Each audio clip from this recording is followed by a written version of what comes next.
Halo, ketemu lagi sama aku Lut di channel YouTube aku Lut7X. Kali ini di konten sharing overthinking seperti yang kalian lihat di judulnya, kita akan bahas tentang kentut. Pernah gak sih kepikiran hal nyeleneh kayak gini? Kalau astronot lagi melayang-layang di luar angkasa yang sepi itu, terus tiba-tiba, nah, bau spesial itu kira-kira bakal kemana ya? Di bumi kan gampang tuh, begitu keluar langsung nyampur sama udara, ketiup angin, tahu-tahu udah hilang aja baunya. Atau mungkin malah kecium sama temen sebelah.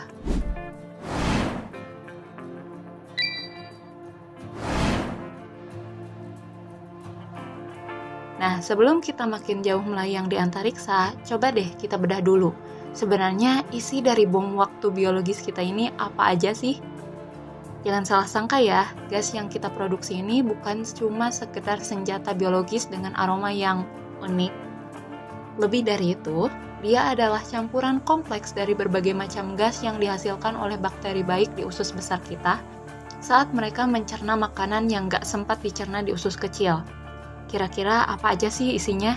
Dikutip dari Hello Sehat, secara umum 99% dari gas yang dikeluarkan saat buang angin adalah kombinasi dari nitrogen, hidrogen, oksigen, karbon dioksida, dan metana. Dan fakta menariknya adalah sebagian besar dari gas tersebut tidak memiliki bau. Dan bau yang kita cium dari kentut itu berasal dari jenis makanan tertentu. Kalian pasti pernah mikir abis makan apa aja sampai keseringan kentut atau kentutnya bau banget. Karena konsumsi makanan tertentu juga berpengaruh pada bau kentut. Disebutkan bahwa mengkonsumsi makanan tinggi serat juga bisa membuat kentut kita semakin bau. Makanan lain yang juga menyebabkan kentut, contohnya seperti kacang-kacangan dan anggur. Selain itu, si aktor utama yang bikin kita auto menjauh kalau mencium baunya, itu biasanya adalah senyawa sulfur dalam jumlah kecil seperti hidrogen sulfida dan merkaptan. Senyawa-senyawa inilah yang punya aroma khas yang bikin mata berair. Please, jangan sampai kalian selama nonton video ini ngebayangin baunya.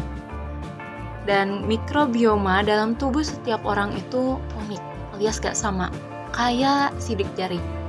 Ada sekitar 39 triliun mikroba yang bercampur dan mempengaruhi pencernaan, kekebalan tubuh, dan banyak proses manusia lainnya. Menarik kan? Ternyata di balik kesederhanaannya, gas ini nyimpen banyak rahasia mikrobiologi yang kompleks. Tapi gimana jadinya kalau gas ini diproduksi di lingkungan yang sama sekali berbeda? Di tubuh seorang astronot di ruang hampa? Nah, ini dia pertanyaan seru selanjutnya. Apakah proses pembentukan gas di perut astronot itu sama aja kayak kita di bumi?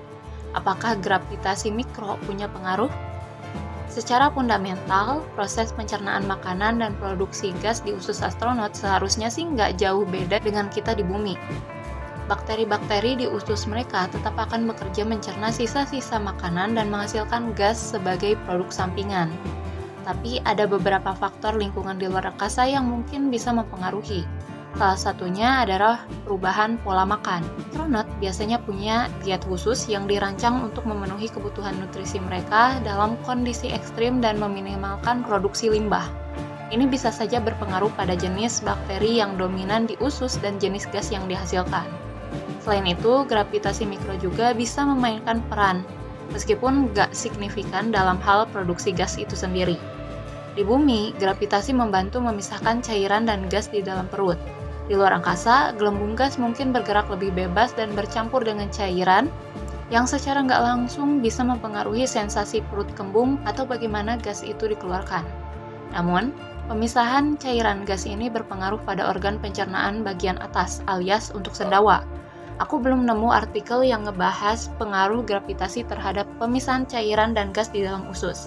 Karena tubuh kita punya otot yang mampu mendorong makanan dan sisa produksi lainnya, sehingga gravitasi mungkin bukan penghalang. Namun, artikel dari PBS News ini mungkin bisa menjawab sedikit. Di dalam artikelnya, Scott Kelly menjadi narasumber mereka.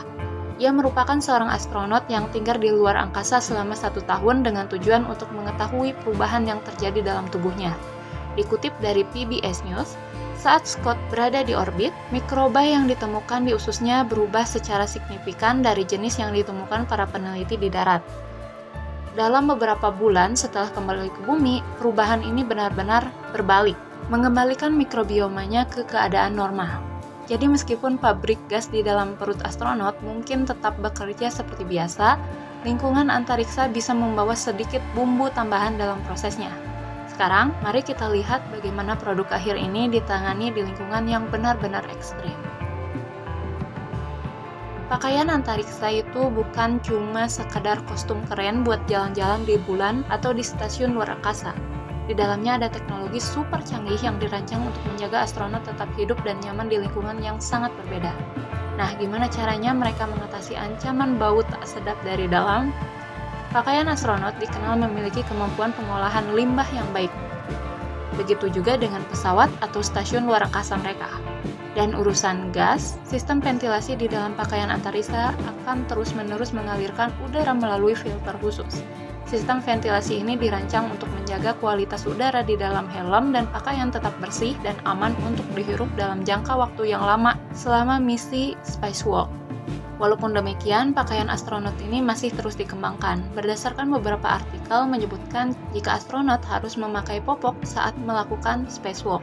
Beberapa pemberitaan juga mengatakan jika para ilmuwan sedang mengembangkan pakaian dengan toilet di dalamnya.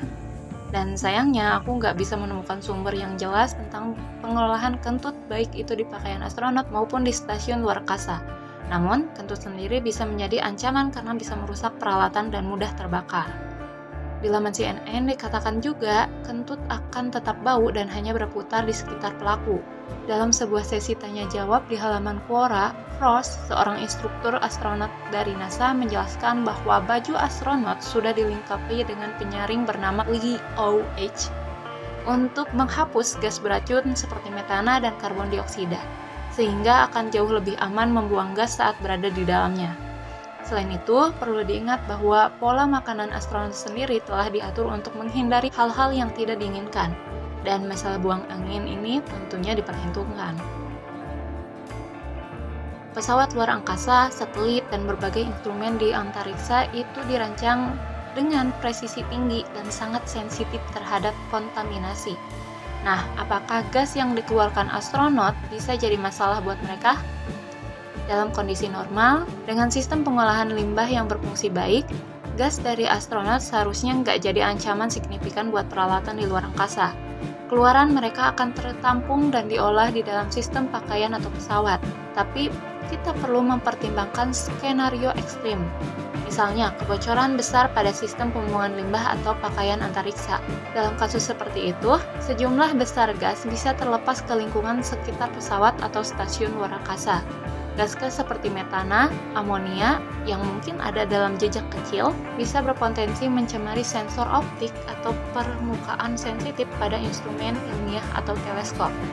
Lapisan tipis kontaminan bisa mengurangi kinerja mereka secara signifikan. Jadi meskipun ancaman langsung dari gas astronot mungkin kecil dalam kondisi normal, potensi dampaknya terhadap peralatan sensitif tetap menjadi pertimbangan penting dalam desain dan operasional misi luar angkasa.